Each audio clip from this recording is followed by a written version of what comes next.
Hi guys! In today's video, I'm going to be showing you how to make crystal clear slime with some hacks and also a tutorial. But before we get into the tutorial, I want to tell you about the hottest new game at the moment, which I'm sure you've probably already heard about. If not, you can go and check out the game by clicking on the link below in the description, but the game is called Fortnite and I am obsessed. The aim of the game is to stay alive and be the last one standing, and you can play this player on player with your friends, and my favourite thing to do is group up into a squad with my friends and protect each other until it's only us left in the game, and it makes it so much more fun. At first I was really worried about not being able to play it because I don't actually have a PlayStation, but then I found out it's available on your PC, PlayStation 4, Xbox One, mobile and Mac, so literally anyone can play it, and it's free, which makes it even better. Some of you might have noticed that it was actually a new update last week, and this is for Fortnite Battle Royale, and it's now free to play, so if you want to check that out, don't forget to click the link in the description and let me know what you think in the comments. My biggest slime hack for getting crystal clear slime is to fully dissolve the borax in the water, and as you can see here, at first it becomes super cloudy, and this is where a lot of people go wrong, because all you have to do to get rid of this cloudiness is to let it sit if it's in really hot water, or just stir it for ages.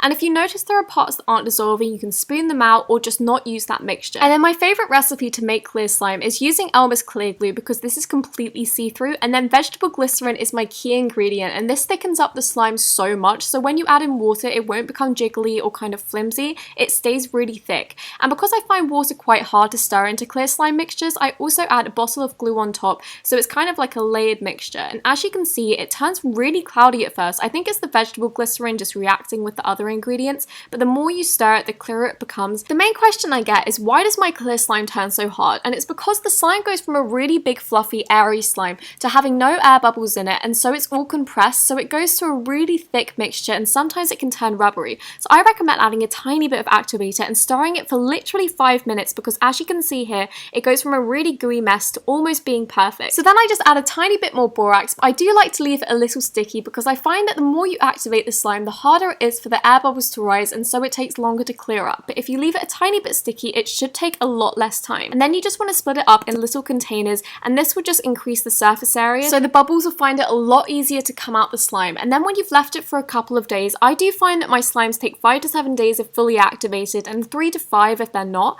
They do become so clear. And if you want it to stay clear and you're selling these slimes, you don't want to play with them and touch them. This is the key mistake that people make, because even if your hands are clean, for some reason clear slime always picks up on like this yellow tint and becomes really cloudy the more you play with it. So if you need to activate it, I do recommend just using a clean spoon and don't touch it, because for some reason it always messes it up, and if you want to sell these, it will just make it so much nicer if you don't touch it.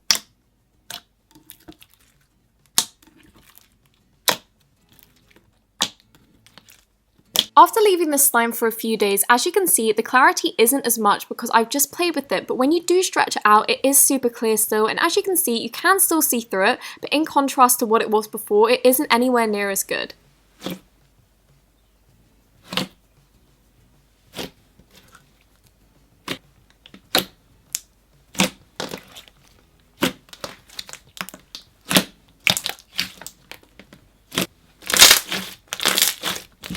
I really hope that you enjoyed watching this video, and if you did, don't forget to give it a thumbs up and also subscribe, and I'll see you next week.